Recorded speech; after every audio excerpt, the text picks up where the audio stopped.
Kanda Yunda, Adinda sekalian yang saya hormati, untuk selanjutnya ini adalah narasumber utama kita ya, yang akan memberikan sekilas informasi mengenai LPDP. Kebetulan beliau ini juga salah satu. Beliau ini adalah Ketua Umum Mata Garuda Jawa Timur, yaitu organisasi penerima beasiswa LPDP. Nanti mudah-mudahan mengenai informasi LPDP banyak bisa beliau sampaikan. Ya, terutama tadi saya lihat di chat itu juga ada pertanyaan mengenai S2 untuk yang vokasi. Ya, sebetulnya ada di bagian-bagian LPDP itu ada untuk yang vokasi maupun vokasi. Ya. Untuk yang akan memberikan malam ini ya pencerahan mengenai LPDP ini Mas Yuli Sutoto Nugroho, SPD MPD. Beliau adalah dari UNESA. Ya, hari ini beliau didaulat sebagai Ketua Umum Mata Garuda Jawa Timur. Mudah-mudahan nanti bisa lebih di agak teknis dan detail Mas Yuli mengenai LPDP ya, terutama mungkin juga nanti ada trik dan lain sebagainya yang perlu di-trik kalau bisa di-trik ya. Oke, saya persilakan Mas Yuli Sutoto untuk memberikan pencerahan malam ini. Monggo persilakan Mas Yuli. Baik, terima kasih Pak Mufid. Rekan-rekan semua, Assalamualaikum warahmatullahi wabarakatuh. Waalaikumsalam warahmatullahi wabarakatuh. Ya, saya sangat senang sekali pada malam hari ini diundang di acara ini yang sharing mengenai beasiswa, karena kami rasa ini sangat penting ya, dan merupakan kebutuhan manusia, salah satunya yaitu pendidikan. Saya ingin menyapa terlebih dahulu yang terhormat Presidium Kahmi Jatim, ada Dr. Edi Ortega, ada Dr. Agus Mahfud Fauzi, ada juga Dr. Ali Mufti, dan presidium lainnya yang mungkin hadir pada malam hari ini, serta presidium Porhati Jatim ada Ibu Dini Latifatun Nafiati, ada Ibu Rohmawati MPD, ada Ibu Dewita Hayu Sinta MSI, dan seluruh pengurus Majelis Wilayah Kahmi Jatim dan Porhati Jatim, dan juga seluruh partisipan adik-adik HMI, terkhusus dari adik-adik HMI seluruh Indonesia, dan juga para hadirin pada malam hari ini. Baik, saya juga tadi sempat mendengar ya sharing dari beberapa rekan-rekan yang juga penerima beasiswa, ada Mas Khairul, Pak Zainal, Pak Badrun, dan Mas Lutfi yang mereka juga menerima beasiswa dari berbagai sumber. Memang benar sekali bahwa beasiswa ini banyak sekali, tidak hanya LPDP, mungkin karena LPDP produk Indonesia ya mungkin itu menjadi salah satu yang terpopuler saat ini, tapi benar sekali bahwa beasiswa itu banyak sekali. Jadi ibaratkan kita memancing itu lebih baik kita memancing dengan banyak umpan ya, sehingga mana-mana yang dapat terlebih dahulu, karena tadi dari sharing teman-teman juga sangat inspiratif dan mereka juga tidak merasa kurang gitu. Jadi beasiswa apapun insya Allah cukuplah asal kita bisa memanage diri kita sendiri. Oke. Perkenalkan, saya Yuli Sutoto Nugroho. Saat ini tadi sudah diperkenalkan sebagai Ketua Umum Mata Garuda Jawa Timur atau penerima beasiswa himpunan atau organisasi penerima beasiswa LPDP ya di Jawa Timur, baik teman-teman yang berasal dari Jawa Timur maupun yang saat ini berada di Jawa Timur. Baik, saya dipesan oleh Pak Agus Fauzi untuk membahas mengenai LPDP begitu. Jadi saya ingin share screen, nanti apabila ada pertanyaan dan lain sebagainya silahkan. Saya ingin share screen terlebih dahulu. Kita akan membahas mengenai beasiswa LPDP. Memiliki berbagai program, jadi tidak hanya beasiswa sebenarnya, tapi LPDP juga provide mengenai pengembangan dana dan juga riset.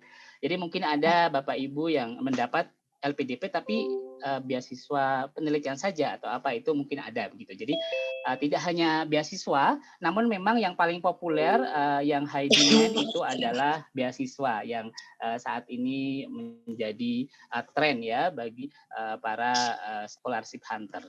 Oke, jadi LPDP ini sebenarnya memiliki berbagai macam jalur, jadi nggak hanya umum saja. Jadi teman-teman bisa memilih mana yang paling fit dengan teman-teman. Jadi nggak hanya beasiswa umum saja ya. Yang pertama ada beasiswa afirmasi. Beasiswa afirmasi tersebut terdiri dari 3 jalur atau 3 golongan, yaitu buat teman-teman yang mungkin berkebutuhan khusus atau disable, ini bisa mendaftar di sini gitu. Jadi nggak harus mendaftar di reguler atau umum. Kemudian yang kedua adalah beasiswa daerah afirmasi. Jadi ada list LPDP, ada list daerah khusus yang dianggap diafirmasi begitu. Untuk Jawa itu tidak ada, jadi buat teman-teman yang lahir atau besar di Jawa itu mungkin tidak bisa mendaftar di jalur ini. Tapi ada teman-teman yang dari luar daerah, itu nanti mungkin kita bisa lihat listnya, itu bisa mendaftar di jalur ini. Dan juga ada beasiswa prasejahtera. Jadi buat teman-teman yang mungkin berasal dari keluarga prasejahtera, khusus magister, ini bisa mendaftar di jalur ini. Lalu apa sih keuntungannya untuk mendaftar jalur yang tepat? Yaitu kita tidak akan bersaing dengan jalur yang lain. Contohnya misalkan teman-teman mendaftar di jalur afirmasi, maka tidak akan bersaing dengan jalur PNS atau jalur dari beasiswa reguler gitu. Jadi mereka akan bersaing dengan jalurnya masing-masing sehingga kita bisa menganalisis, oh sepertinya jalur ini nih yang membuat saya paling mungkin atau paling possible untuk diterima. Jadi jangan terburu-buru memilih jalur, tapi pilih yang kira-kira paling fit gitu ya. Kemudian yang kedua ada targeted group. Nah, targeted group ini khusus yang pertama untuk PNS, TNI, Polri. Dan yang kedua adalah beasiswa kewirausahaan. Ini khusus untuk magister luar negeri. Ini termasuk program baru. Jadi buat teman-teman yang wirausaha itu bisa mendaftar di sini gitu. Karena mungkin Indonesia saat ini butuh banyak wirausahawan ya atau entrepreneur. Jadi membuka jalur khusus ini untuk mereka yang berwirausaha. Nanti kita bisa lihat mungkin syaratnya apa saja begitu. Kemudian jalur yang terakhir yaitu jalur umum. Ini yang pertama reguler, ini yang paling populer ya. Ini yang paling semua siapa saja bisa daftar di sini di beasiswa reguler ini, jalur ini yang persaingannya paling ketat dan biasanya pendaftarnya paling banyak gitu ya.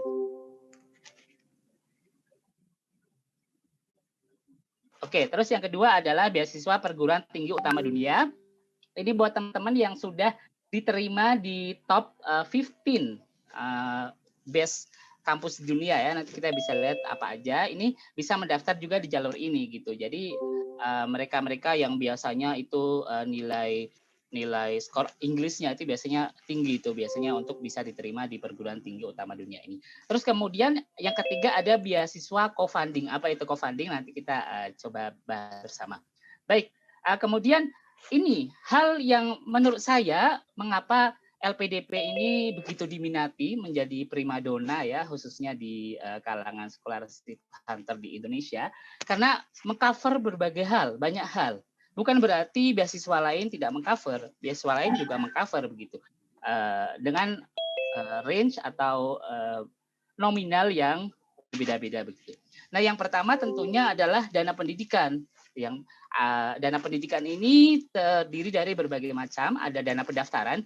Jadi kalau teman-teman ingin mendaftar LPDP lalu mendaftar kampus, ini biasanya akan menggunakan uang pribadi terlebih dahulu, nanti bisa di reimburse. Jadi notanya atau apanya disimpan, nanti ketika lolos LPDP maka bisa di reimburse.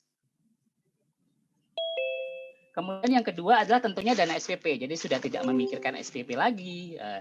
Ini karena SPP itu biasanya yang paling besar ya komponen biayanya, apalagi buat yang di luar negeri. Terus kemudian ada tunjangan buku. Jadi per tahun nanti teman-teman akan mendapatkan dana tunjangan buku yang jumlahnya juga ya bisa dikatakan insya Allah cukup lah untuk membeli buku atau apalagi sekarang kan dunianya digital ya, jadi banyak online begitu. Terus kemudian ada dana bantuan penelitian tesis atau disertasi. Jadi kalau misalkan teman-teman mendapatkan beasiswa LPDP baik S2 maupun S3 lalu di akhir itu kan ada tesis ya untuk S2, untuk S3 disertasi, maka kita bisa mengajukan dana gitu. Jadi besaran dana bantuan tesis dan disertasi ini berbeda-beda tergantung tesis atau disertasi kita menggunakan lab atau tidak, terus kemudian komponen apa aja yang dibutuhkan, nanti LPDP akan memberikan approval dana yang akan diberikan gitu. Terus kemudian ada bantuan seminar internasional gitu.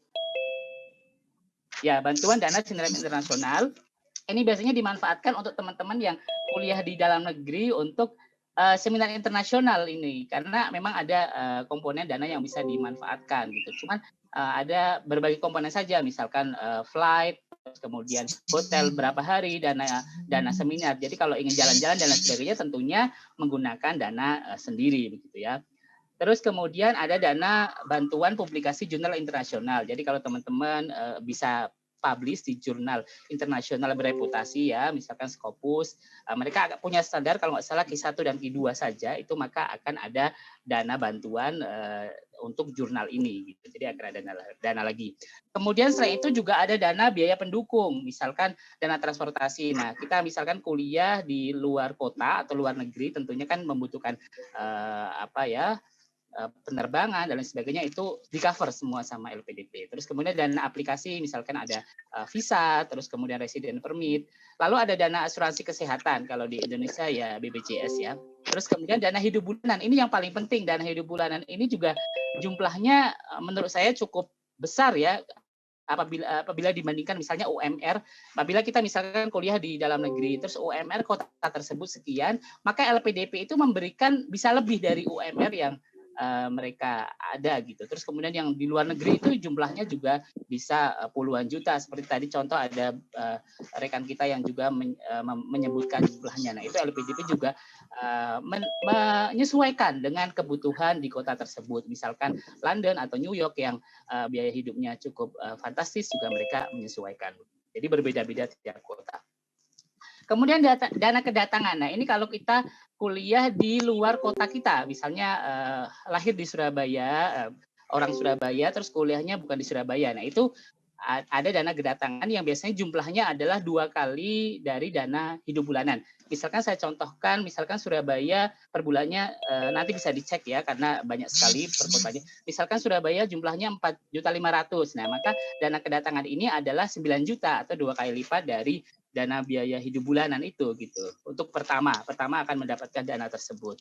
Terus kemudian ada dana tunjangan keluarga khusus untuk doktoral. Jadi kalau Bapak Ibu misalkan sudah punya keluarga dan ingin kuliah di luar negeri misalnya atau luar kota, khusus doktoral ini bisa mengajak mereka dan ini ada tunjangannya untuk mereka. Dan ada juga dana darurat yang tentunya kita tidak harapkan. Selain itu untuk teman-teman yang mendaftar di beasiswa disabilitas maka akan ada pendamping. Jadi boleh menentukan pendamping untuk menemani ketika studi. Jadi itulah makanya LPDP mengcover sampai sedetail itu, itulah menjadi salah satu primadona ya. Terus kemudian bagaimana seleksinya? Kita akan lihat yang pertama seleksi untuk beasiswa afirmasi, targeted dan umum. Yang pertama adalah seleksi administrasi. Nah, ini saya ingin memberikan trik di seleksi administrasi. Itu saya sarankan untuk yang penting kita lengkap. Yang penting kita lengkap, misalkan mereka meminta sertifikat bahasa Inggris. Nah, itu kan penting ya, tapi sesuai standar. Misalnya dia minta IELTS 6,5, ya udah yang penting ada. Terus mereka minta ISA, yang penting ada. Ya, mereka minta misalnya statement purpose atau apa, itu yang penting ada. Jadi saya kadang mendapatkan sharing dari teman-teman yang ingin mendaftar, mereka itu galau. Isai saya bagaimana ini, tolong di ini kan. Nah kalau misalkan saran saya itu yang penting ada gitu, karena kita bisa bayangkan pendaftar beasiswa LPDP itu kan ribuan, banyak sekali. Apakah mungkin penyeleksi itu akan membaca secara detail satu persatu begitu kan? Nah jadi yang saya rasa mereka akan menceklis.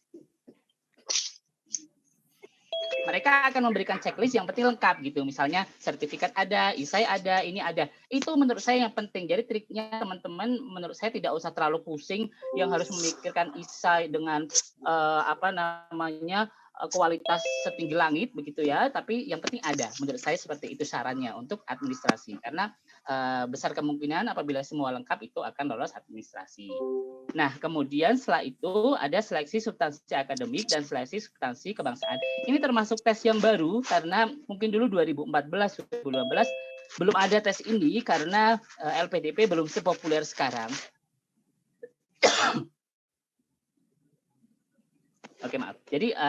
Jadi bisa dibayangkan kalau misalkan tidak ada seleksi ini, maka banyak sekali yang lolos seleksi administrasi dan banyak sekali yang akan lolos ke seleksi wawancara. Itu maka akan sangat membuat seleksinya menjadi sangat besar begitu kan. Oleh karena itu seleksi di sini. Gitu.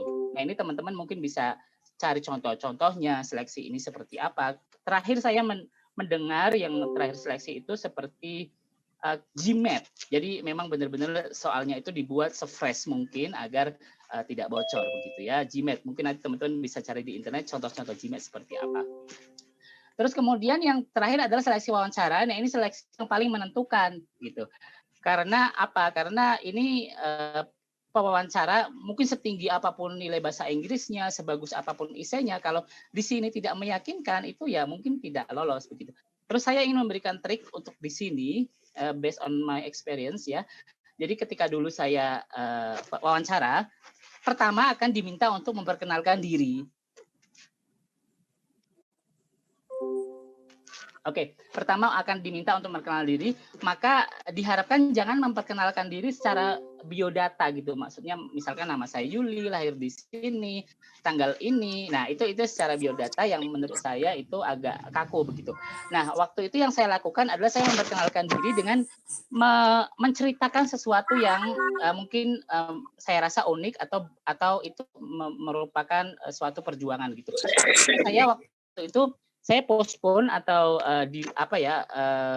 itu studi itu setelah lulus SMA itu saya kerja 5 tahun baru S1 begitu. Jadi tidak langsung kuliah, saya bekerja dulu karena ya biasa ya financial problem. Terus saya juga dari pedalaman, contohnya seperti Mas siapa tadi ya, Mas Yainal kalau nggak salah. Nah itu yang saya ceritakan bagaimana saya bisa kuliah S1, bagaimana dulu saya kerja dulu dan sebagainya. Itu yang akhirnya membuat mereka yang saya rasakan excited gitu. Nah, ketika mereka sudah excited dengan apa yang kita ceritakan, maka ke belakangnya itu flow-nya lebih enak gitu kan. Kita sudah menangkap apa diri kita itu siapa secara umum gitu loh. Jadi nanti ke belakangnya pertanyaan-pertanyaan yang menurut saya itu pertanyaan tambahan, tapi intinya mereka sudah memegang ini itu kandidat yang seperti apa. Nah, itu salah satu trik menurut saya, cari keunikan diri sendiri atau hal-hal yang menurut kita bisa diceritakan gitu, tapi jangan terlalu lebay juga karena ya ini kita harus juga natural, tapi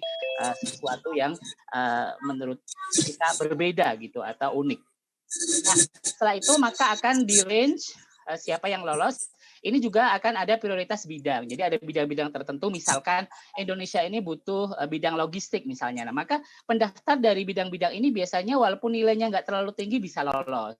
Gitu. Namun bukan berarti kita harus latah langsung mencari mendaftar bidang-bidang yang dirasa penting di Indonesia, karena kita juga harus memikirkan linearitas ya untuk studi kita dari S1 ke S2. Bukan berarti kita nggak harus linear, bukan juga, tapi kita juga harus memikirkan ke depannya kita mau jadi apa. Kan? Oke. Nah, selanjutnya untuk seleksi perguruan tinggi utama dunia ini hampir sama, bedanya dia tidak ada ini seleksi substansi akademik karena mungkin ini pendaftarnya juga nggak terlalu banyak ya, dan juga mungkin dianggapnya mereka sudah akademis gitu. Sama. Oke, nah ini tanggal penting. Nah ini salah satu pesan dari Pak Agus ya, kenapa ada webinar ini, karena LPDP sebentar lagi akan buka, tepatnya tanggal 1 Agustus sampai 8 September. Nah ini untuk seleksi pendaftaran dan nanti akan ada seleksi administrasi dan seterusnya gitu. Terus apa yang akan kita persiapkan dari sekarang? Nanti kita coba lihat berkas apa saja yang penting untuk dipersiapkan dari sekarang ya. Baik. Oke. Nah, kemudian persyaratan untuk beasiswa reguler ini IPK minimal 3. IPK minimal 3. Jadi untuk adik-adik HMI yang saat ini masih ongoing study S1 ya, kami sangat menyarankan untuk at least dapat IPK 3 gitu. Terus misalkan Bang, saya sudah mau lulus nih tapi IPK saya 2,98 begitu. Nah, itu kalau saya pribadi saya menyarankan kalau bisa ambil mata kuliah lain yang kalau di kalkulasi itu bisa 3, karena ini penting banget buat beasiswa, buat kerja juga biasanya meminta 3 gitu. Terus kemudian persyaratan TOEFL ini dalam negeri bisa dipakai yaitu 500, tapi kalau untuk luar negeri ini meminta IELTS atau kalau TOEFL-nya TOEFL IBT. Tapi di Indonesia saya rasa yang paling lebih populer IELTS ya, banyak les di mana-mana. Nah, ini untuk magister teman-teman minimal 6,5, untuk doktoral 7 gitu.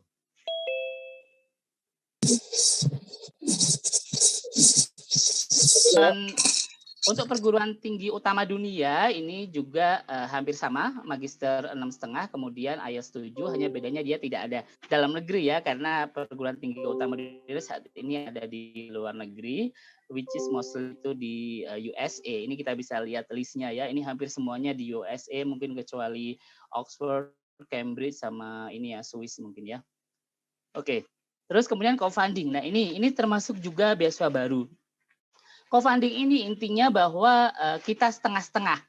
LPDP menanggung setengah, kita menanggung setengah. Bisa LPDP menanggung biaya individunya atau LPDP yang menanggung biaya pendidikannya gitu.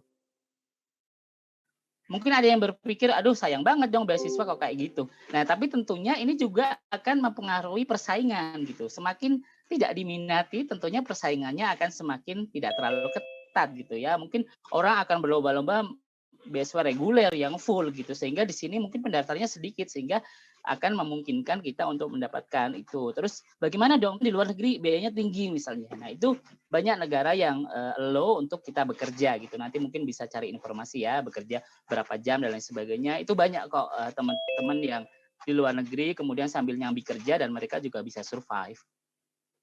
Oke. Oke, lanjut kita untuk beasiswa PNS TNI Polri. Ini biasanya Bapak Ibu dosen dari PTN ya, ini biasanya bisa mendaftar ini. Jadi Bapak Ibu ini syaratnya lebih ringan. Apabila kita ingin ke luar negeri, ini IELTS-nya hanya 6,5 gitu ya. Jadi Bapak Ibu bisa mencoba di sini 6,5 ya. Ini untuk baik doktoral maupun magister. Jadi ini biasanya bisa dicoba di sini. Ini apa ya? Bisa dikatakan privilege untuk TNI Polri, di mana mereka mendapatkan syarat yang lebih rendah. Oke. Terus kemudian kewirausahaan. Nah ini yang baru nih. Ini bisa adik-adik atau teman-teman bisa coba mungkin ya. Yang ini persyaratan bahasa Inggrisnya juga lebih rendah. Dalam negeri IELTS-nya 6. Luar negeri juga 6. Ini biasanya akan ada pengayaan bahasa. Biasanya LPDP itu memiliki lembaga ya untuk pengayaan bahasa. Jadi mereka dari jalur tertentu selain reguler itu biasanya akan diberikan pelatihan bahasa untuk mendapatkan skor bahasa Inggris tertentu yang di-require. Misalkan luar negeri kan 6,5 ya rata-rata. Nah itu bagaimana dia akan bisa menjadi 6,5. Nah ini yang proposal bisnis ini bisa dicoba ya. Oke, terus kemudian ada difabel. Difabel ini tentunya syaratnya lebih rendah, baik dari IPK maupun dari bahasa Inggris. Nah, ini TOEFL-nya aja untuk dalam negeri 400. Tadi ada teman-teman yang mungkin belum 500 ya. Nah, itu silakan dicari jalur yang paling tepat. Kemudian prasejahtera ini juga termasuk lebih rendah. Nah, ini mungkin tadi ada teman-teman yang IELTS TOEFL-nya di bawah 500, ini bisa coba dilihat. Nah, syaratnya apa? Dia memiliki ini kartu keluarga sejahtera, terus kemudian program Indonesia Pintar, terus kemudian alumni bidik misi tapi 2 tahun ya. Jadi kalau teman-teman alumni bidik misi atau saat ini dapat bidik misi, jadi selalu langsung saja mendaftar karena kesempatannya hanya 2 tahun untuk mendaftar di sini. Kenapa mendaftar di sini? Karena syaratnya lebih rendah. Terutama kan biasanya orang Indonesia itu kan punya problem di bahasa Inggris ya biasanya. Nah itu yang biasanya akan prepare lebih lama gitu. Jadi banyak yang ke Pare kemana untuk menyiapkan bahasa Inggris untuk berbulan-bulan demi bisa mendapatkan sertifikat bahasa Inggris sesuai standar nilainya begitu. Oke, daerah afirmasi. Nah ini juga lebih rendah, baik dari IPK hanya 2,5, terus kemudian juga dari persyaratan bahasa Inggris rendah ya. Untuk luar negeri aja bisa menggunakan TOEFL gitu. Jadi luar negeri ini untuk teman-teman yang dari daerah afirmasi bisa menggunakan TOEFL ITP yaitu 500 saja gitu. Nah, ini nanti akan ada program pengayaan bahasa selama beberapa bulan, mungkin 3 sampai 6 bulan untuk bisa mendapatkan skor IELTS yang dipersyaratkan dan ini gratis ditanggung oleh LPDP. Oke, kemudian daerah afirmasi itu mana aja? Nah, ini kita bisa lihat ada dari, mungkin tadi ada dari teman-teman dari berbagai daerah ya. Mungkin barangkali ada masuk ke sini, ada dari Lampung, dari Sumatera Barat, ini ada Nias, Musirawas, kemudian dari Lombok Utara, terus Nusa Tenggara Timur ini cukup banyak, hampir semuanya sampai ke Kota Kupangnya pun masuk. Terus kemudian dari Sulawesi Tengah, dari Maluku Utara, Papua dan Papua Barat hampir semuanya mungkin ya ini. Jadi teman-teman bisa apabila memang lahir di sini, biasanya syaratnya itu ijazah SD sampai SMA itu dari situ. Nah, itu menandakan bahwa dia berasal dari situ. Gitu. Oke, sekarang kita akan melihat persyaratan untuk gelombang 2 ini. Apa share screen saya terlihat ini ya? Oke. Dokumen apa saja yang harus dipersiapkan untuk gelombang 2 ini atau untuk mendaftar LPDP. Jadi teman-teman bisa dari sekarang untuk persiapkan diri. Oke. Yang pertama ada biodata diri. Ini biasanya diisi di form-nya aja. Jadi ketika kita masuk ke form LPDP ya, mendaftar, nanti akan ada biodata yang bisa kita isi. Ya udah, yang penting lengkap, diisi semua. Udah itu. Biasanya itu aja yang dilihat. Terus ada KTP tentunya. Saya yakin ini semuanya punya. Terus ijazah S1 atau S2. Jadi S1 yang untuk mendaftar magister, S2 untuk mendaftar doktoral, atau SKL. Jadi kalau fresh banget, aduh, Bang, saya kayaknya akan lulus tanggal 7 Agustus nih, belum ijazah karena wisudanya September misalkan. Ya udah pakai SKL karena di sini ada ya SKL. Terus kemudian transkrip. Nah, transkrip ini seperti biasa, transkrip nilai. Terus ada ini sertifikat bahasa asing yang dipersyaratkan. Nah, ini biasanya yang dipersiapkan paling panjang dan orang biasanya paling gagal di sini. Biasanya ya, tapi tidak semuanya gitu. Tergantung kalau memang sudah mempersiapkan jauh-jauh hari, misalnya diminta IELTS 6,5 gitu kan. Udah jauh-jauh hari udah persiapan ya oke. Atau mungkin misalnya dalam negeri TOEFL 500, saya sudah siap ini karena saya sudah belajar. Ya oke, gampang gitu. Tapi buat teman-teman yang biasanya tidak concern ke bahasa Inggris ya, itu biasanya akan struggling di sini. Banyak sekali teman-teman yang merasa kurang di sini atau nggak dapat ini jadi gagal pendaftarannya gitu. Oke, lalu ada letter of acceptance. Ini saya rasa ini letter of acceptance and conditional itu maksudnya adalah kita sudah diterima di universitas tanpa syarat gitu. Jadi kalau universitas luar negeri biasanya ini yang ada conditional sama unconditional ya. Jadi misalkan dia nilai TOEFL-nya belum IELTS-nya belum sampai, maka dia akan dapat conditional. Nah, ini yang diminta adalah unconditional, tapi informasi yang saya dapatkan terakhir itu tidak apa-apa. Jadi kalau teman-teman belum punya LOE baik dalam negeri maupun luar negeri atau sudah diterima di universitas, tidak apa-apa, mendaftar aja karena boleh dari LPDP menurut informasi yang saya terima terakhir gitu. Jadi nggak harus sudah memiliki LOE karena ini juga biasanya kan pendaftaran UNIF mau baik dalam negeri maupun luar negeri kan ada jadwalnya ya. Jadi kalau luar negeri biasanya mungkin nggak ada, tapi kalau dalam negeri kan biasanya ada jadwalnya sehingga orang juga biasanya akan kesulitan di sini gitu. Terus kemudian surat rekomendasi dari akademisi yang bagi yang belum bekerja atau dari atasan bagi yang sudah bekerja. Nanti surat rekomendasinya ada contohnya ya di sini, jadi tinggal tiru aja ini. Oke. Terus kemudian akan ada profil diri. Nah, profil diri ya udahlah, tentang diri kita pasti gampang. Personal statement. Nah, ini ceritakan aja tentang diri kita itu siapa, misalkan, terus kontribusinya dan lain-lain sebagainya. Dan kembali lagi sesuai tips saya adalah yang penting ada. Udah, yang penting ada sesuai itu biasanya insya Allah lolos lah ya. Yang penting misalkan dia minta 700 kata, ya udah yang penting nggak kurang dari 700 kata, udah gitu aja menurut saya sih. Jadi nggak usah terlalu yang dipikir pusing begitu ya, ini harus bagaimana, ini harus bagaimana. Terus komitmen kembali ke Indonesia dan rencana kontribusi di Indonesia pasca studi. Nah, ini mungkin yang membedakan beasiswa LPDP dan beasiswa lainnya gitu. Ada teman saya yang S2-nya sudah bukan beasiswa LPDP, dia S3-nya mikir ulang mau daftar LPDP karena dia harus kembali ke Indonesia gitu. Sedangkan beasiswa lain biasanya banyak yang tidak mewajibkan untuk kembali ke Indonesia gitu. Jadi kan orang kan macam-macam ya, ada yang pingin masa depannya di luar negeri, ada yang pingin kerja di perusahaan multinasional di mana gitu. Jadi ini juga menjadi pertimbangan. Nah, tapi buat kita ya kita harapkan bisa berkontribusi di Indonesia gitu.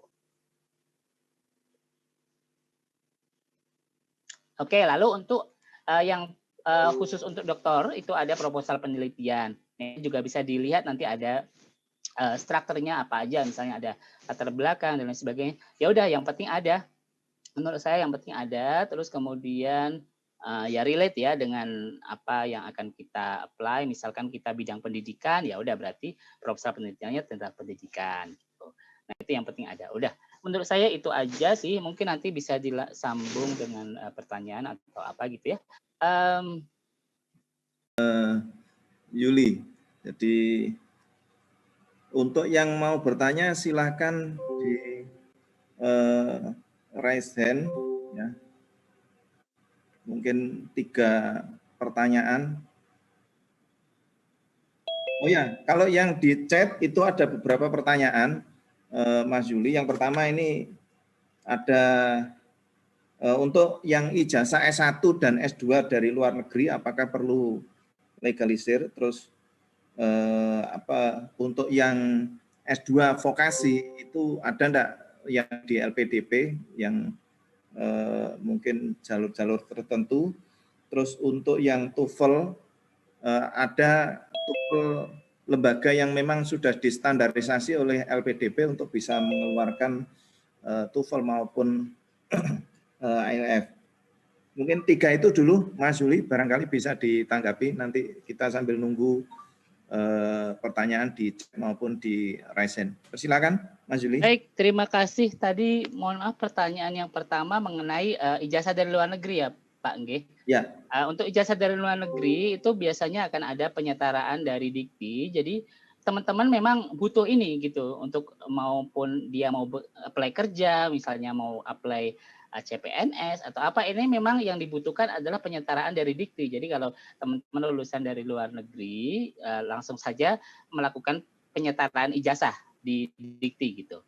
Nanti biasanya ada proses mungkin sekitar seminggu atau 10 hari gitu ya, sehingga akan mendapatkan ijazah penyetaraan yang bisa digunakan di Indonesia gitu. Oke.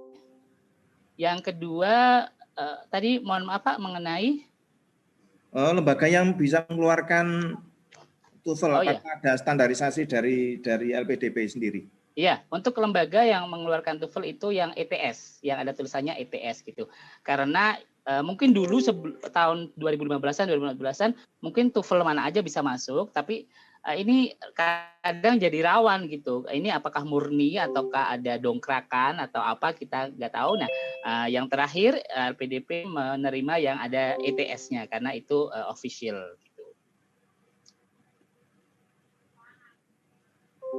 Terus untuk yang S2, S3 yang vokasi yang di di beasiswai dari LPDP, Mas Yuli? Ya, kami rasa LPDP provide semua jurusan, semua program ya. Jadi mau vokasi, mau umum, mau applied science, mau apa itu kami rasa sama saja. Jadi bisa mendaftar, silakan saja karena tidak ada perbedaan ya LPDP. Yang penting degree-nya itu S2 atau S3, baik vokasi maupun apa sama saja bisa mendaftar dan saya rasa tidak ada perbedaan.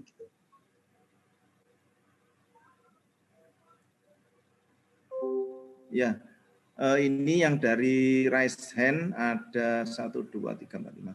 Oke, saya buka dulu untuk yang raise hand dari Arofatus Julfa Zakiah. Monggo Mbak Arofatus, silakan.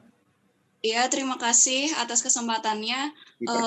Saya mau tanya Mas Yuli, untuk daftar LPDP, untuk yang belum mendapatkan LOA, itu kan ada pilihannya universitas mana yang akan dituju dan jurusan apa yang akan dituju. Nah, semisal sudah lolos beasiswa LPDP sebagai calon penerima beasiswa, namun masih belum mendapatkan LOA, apakah sekiranya akan ada kebutuhan dari LPDP untuk apply ke universitasnya untuk mendapatkan LOA ataupun pendaftarannya ke universitas? Ya, terima kasih. Ya, makasih. Mbak, untuk selanjutnya dari Mas Arfian. Monggo Mas Arfian. Bisa dibuka.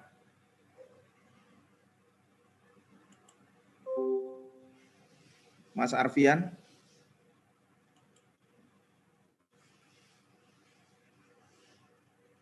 Tidak ada, Mas Arfian?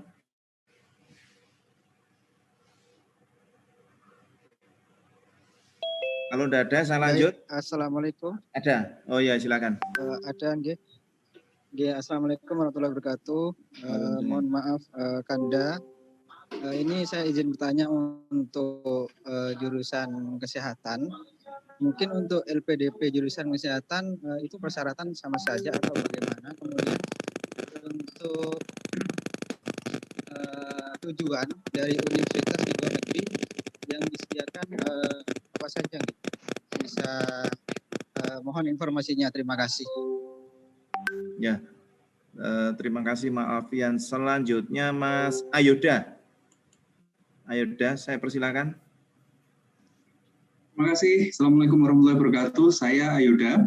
Mohon izin bertanya. Mungkin ada singkat saja. Satu, yang pertama saya mengapresiasi sekali. Alhamdulillah kami mengadakan forum seperti ini. Mudah-mudahan bisa dilanjutkan dan diperluas. Yang kedua, mohon informasi untuk ijazah S2 yang dilaporkan berarti hanya yang sudah disetarakan oleh Dikti ya, Mas. Jadi bukan ijazah yang asli. Itu yang disampaikan. Oke, yang ketiga Pak, singkat saja. Kalau yang beasiswa doktoral, apakah kita sudah harus komunikasi dengan calon supervisor di sana? Ada kesanggupan begitu atau tidak saat mendaftar? Terima kasih, itu dari saya. Oh, berarti ini ke luar negeri berarti ya? Ya, terima kasih. Ya. Mungkin Mas Juli 3 dulu itu bisa ditanggapi Mas Juli. Silakan Mas Juli. Baik, terima kasih. Pertanyaan pertama dari Arofatus ya yang mengenai 3 prodi. Jadi kalau misalkan kita belum memiliki LOA, kita kan diberikan kesempatan untuk memilih 3 universitas, begitu 3 universitas. Terus kemudian ketika sudah diterima itu kita masih belum mendapatkan itu. Nah, LPDP ini membuat suatu ketentuan bahwa ada ketentuan ya, ini hanya ketentuan, tidak boleh pindah univ. Maksudnya misalkan Mbak Arofatus ini sudah memilih misalkan ada di Groningen, kemudian ada di Wageningen, kemudian satunya ada di UCL misalnya. Terus kemudian LPDP itu sudah mencatat gitu. Jadi kita diharapkan mendapatkan LOE dari salah satu dari 3 univ ini. Terus kemudian bagaimana kalau kita sudah keterima tapi kita ditolak dari 3 itu gitu ya. Itu biasanya kita bisa melakukan perpindahan universitas gitu. Jadi misalkan terus kemudian kita diterima di univ lain, misalnya kita diterima di Columbia gitu ya. Nah, itu kita bisa mengajukan universitas. Biasanya LPDP akan approve apabila universitas itu lebih bagus atau grade-nya bagus, masih bagus gitu ya dari pilihan kita sebelumnya gitu. Tapi pengalaman kami sih, setahu kami LPDP cukup baik gitu. Jadi kalau misalkan nggak diterima di 3 universitas pilihan utama, terus kemudian diterima di pilihan universitas lain, itu biasanya di-approve dari LPDP karena LPDP menurut kami cukup humanis ya, jadi it's okay lah. Maksudnya kita misalnya galau ya karena belum punya LOE mau pilih mana, udahlah. Tapi kalau bisa saya sarankan salah satunya adalah univ yang nggak terlalu tinggi gitu. Jadi sehingga nanti LPDP bisa pertimbangkan, oh tadinya dia milih univ Malaya misalnya, terus kemudian dia diterima di NUS atau mana, itu kan menjadi pertimbangan yang bagus buat LPDP karena dia ternyata grade-nya lebih tinggi gitu ya. Terima kasih Kak. Ya, sama-sama Mbak Rofatul. Kemudian yang kedua dari Mas Arfian, ya kesehatan. Kesehatannya itu kemana? Apabila doktoral, setahu kami adanya beasiswa spesialis. Artinya begini, apabila kita ingin mengambil medicine, setahu kami tidak LPDP saat ini masih belum membuka untuk di luar negeri ya. Mungkin kalau di luar negeri bisa mengambil jurusan lain, misalnya public health atau apa gitu. Tapi karena setahu kami untuk kedokteran itu di provide-nya untuk spesialis. Tapi kalau kesehatan yang lain itu sama, misalkan Kesmas atau mungkin dari kebidanan, kemudian mau ngambil public health atau apa yang umum ya, kesehatan yang secara umum di mana aja itu sama aja persyaratannya begitu. Kecuali tadi dokter spesialis ya. Terus kemudian untuk tadi maaf apalagi Mas Arfian tujuan bagaimana? Oh, tujuan univnya ya? Oke, tujuan ya. univ Kanda. Ya, tujuan univ saya akan share sedikit, saya akan share screen sebentar. Ini tujuan univ bisa dilihat di sini, kan pingin ke luar negeri untuk beasiswa reguler. Nah, apa saja yang bisa diambil, univ apa saja gitu ya. Nah, ini ada di sini. Nah, gitu ya. Nah, ini univ di sini. Jadi kalau misalkan kita dapat LOE dari selain univ ini, terus kemudian kita daftarnya reguler, itu tidak masuk ke LPDP. Jadi kita harus cari univ-univ yang ada di sini. Begitu juga untuk dalam negeri juga ada di situ. Nah, ini ya. Untuk dalam negeri juga ada. Jadi nanti silakan dicek daftarnya. Apabila tidak ada di daftar ini, berarti kalau bisa cari yang lain yang ada di daftar ini. Gitu. Ada rumpunya juga ya, jadi nggak semua. Terima kasih banyak, Kak Kanda. Ya, sama-sama. Silakan nanti dicek di web LPDP ya, lpdp.kemenq.go.id, terus nanti masuk ke bagian sini. Bagian ini beasiswa. Nah, ini daftar beasiswa, kebijakan dan unduhan. Nah, ini banyak pokoknya info di sini gitu.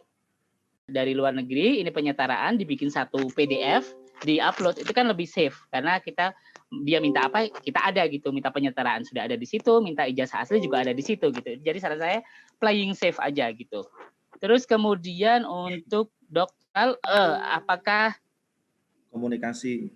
Ya, untuk doktoral apakah sudah harus berkomunikasi dengan supervisor? LPDP mintanya adalah LOE atau LOE unconditional atau enggak gitu. Jadi prioritaskan adalah unconditional karena untuk univ-univ tertentu misalkan di USA itu enggak semuanya dia harus punya supervisor terlebih dahulu. Dia sistemnya kayak di Indonesia, kuliah dulu baru nanti tahun kesekian dia dikasih supervisor gitu. Jadi kita enggak ada kewajiban untuk itu. Nah, tapi kalau misalkan kita belum punya LOE unconditional itu bisa menjadi nilai plus menurut saya ketika wawancara gitu. Misalkan kita belum punya LOE unconditional tapi kita sudah punya supervisor misalkan di University of Essex misalnya. Nah, itu kan akan menjadi poin plus kita cerita gitu atau kita tunjukkan bukti ini saya sudah punya supervisor, saya tinggal apply, menunggu menunggu pengumuman resmi atau apa. Nah, itu kan akan menjadi standing point gitu ketika wawancara, oh ya ini ternyata ini serius dan kayaknya udah pasti akan keterima. Nah, itu kan menjadi poin plus aja begitu, Mas. Terima kasih banyak Anda. Ya, sama-sama. Selanjutnya untuk sesi kedua, ini ada 3 resen lagi. Saya persilakan untuk Saudara Wina ya. Monggo saya persilakan. Baik, Assalamualaikum warahmatullahi wabarakatuh. Halo? Waalaikumsalam. Iya, oke. Suara saya didengar ya? Dengar. Baik, terima kasih. Saya Wina, saya dosen dari Politeknik Negeri Losmawe. Ingin bertanya kepada Mas Yuli. Jadi untuk jalur beasiswa PNS itu ada 2 kategori umur, ada umur 42 dengan 47. Nah, untuk umur yang 47 itu yang PNS yang mempunyai JAVUM. Di situ disebutkan peneliti. Apakah dosen termasuk? Kebetulan saya juga udah berumur 47. Jadi apa dosen itu termasuk di peneliti karena tidak disebutkan dosen. Demikian pertanyaan saya. Terima kasih Mas Yuli. Terima kasih. Selanjutnya Mbak Eno Radia dari UI. Monggo, saya persilakan. Selamat malam Pak. Permisi mau tanya. Alma mater sebelumnya itu memengaruhi penerimaan LPDP atau tidak? Selain itu, untuk perguruan tinggi utama dunia itu pasti atau enggak pasti sih? Maksudnya kayak kesempatan besar untuk diterima LPDP atau tidak, Kak? Terima kasih. Ya, terima kasih. Yang ketiga, Mas Ragil Ramadan. Silakan, Mas Ragil.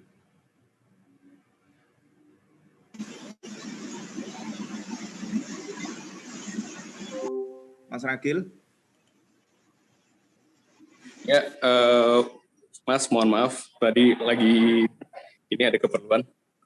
Ya, mungkin kalau saya ini ya, mohon izin Kanda dan Indah sekalian, saya Ragil, perkenalkan diri dari Brawijaya, cabang Malang. Mungkin kalau dari saya bukan berbentuk pertanyaan, jadi mungkin ini bisa didiskusikan lagi kembali ke depannya. Begini.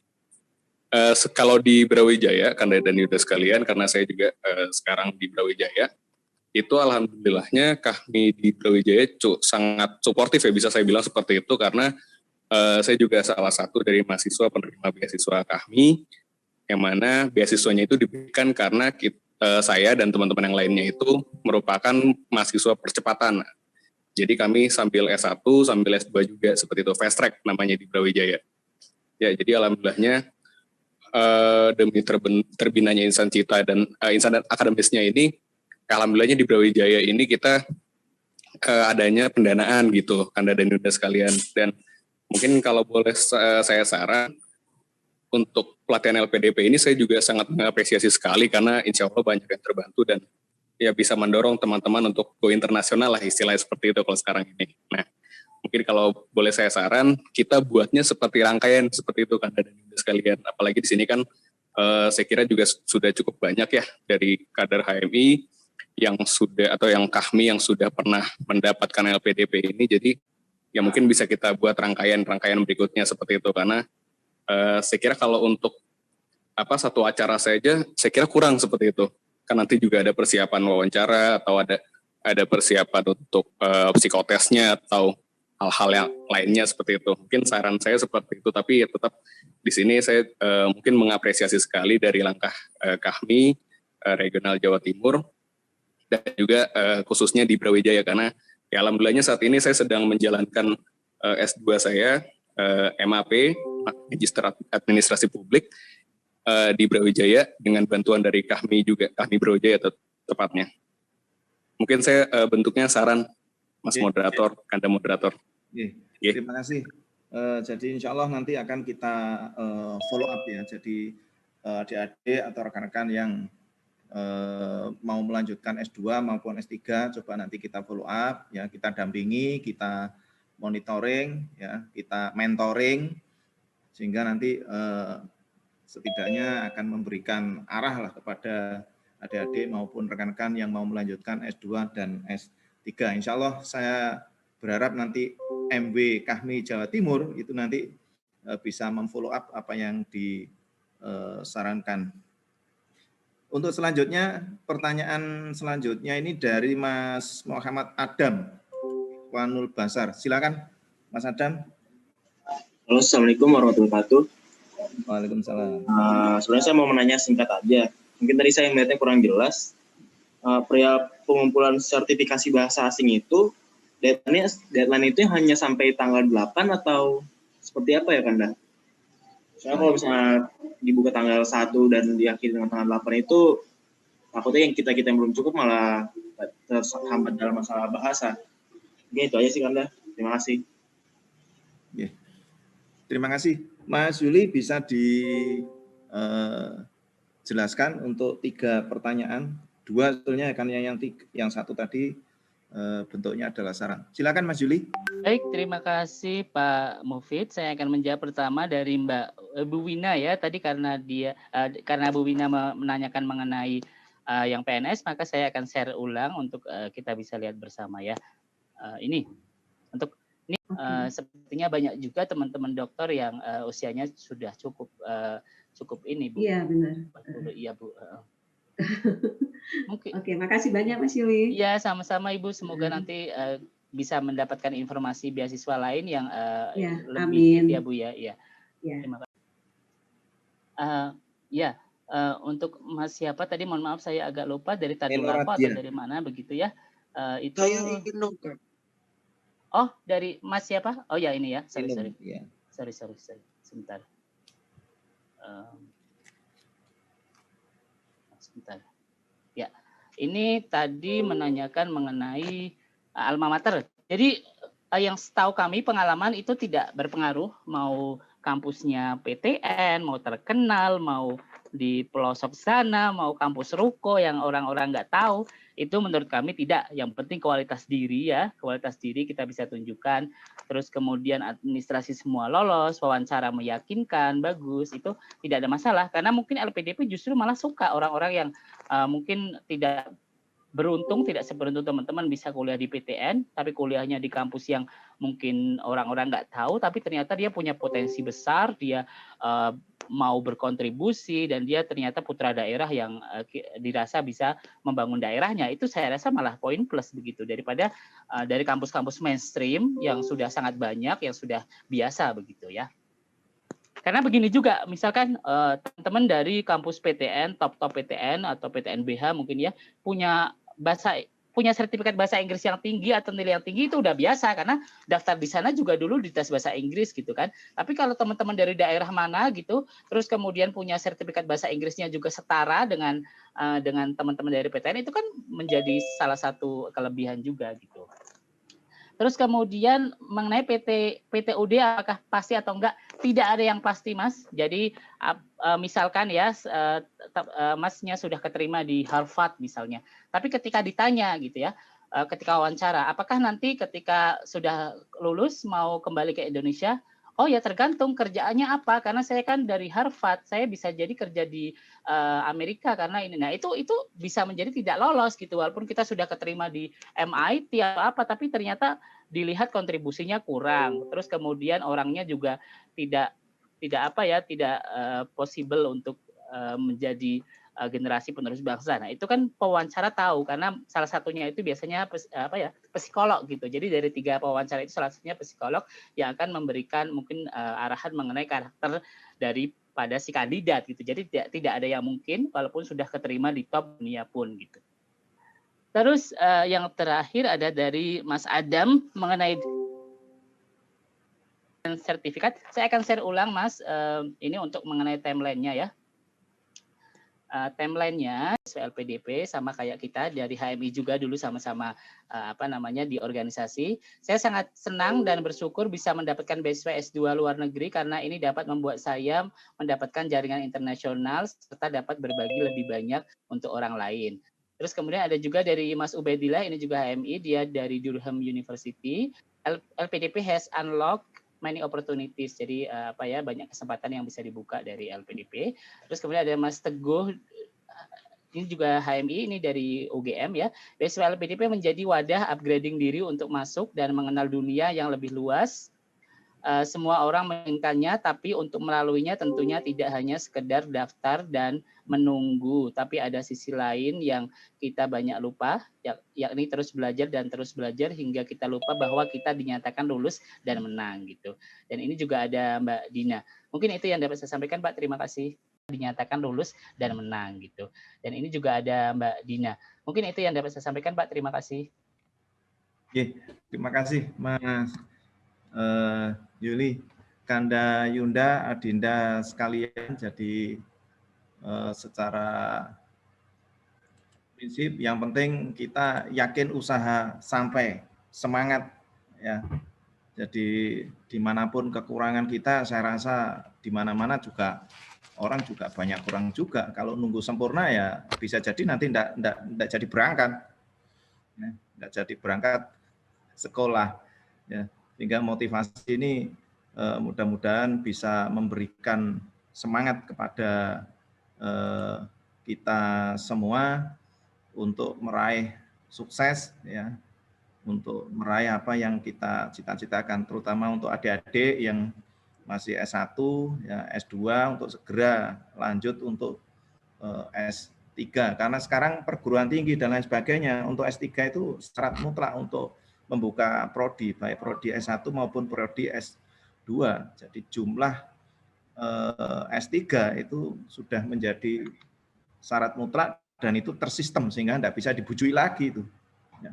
Jumlah S3 itu sudah tidak bisa dibujui lagi oleh perguruan tinggi swasta. Oleh karena itu kesempatan ini mari kita pergunakan sebaik mungkin dan kita berusaha nanti untuk selanjutnya nanti ada follow up, ada mentoring dari para senior untuk membimbing adik-adik semua yang berniat untuk S2 ya maupun teman-teman yang mau melanjut untuk S3.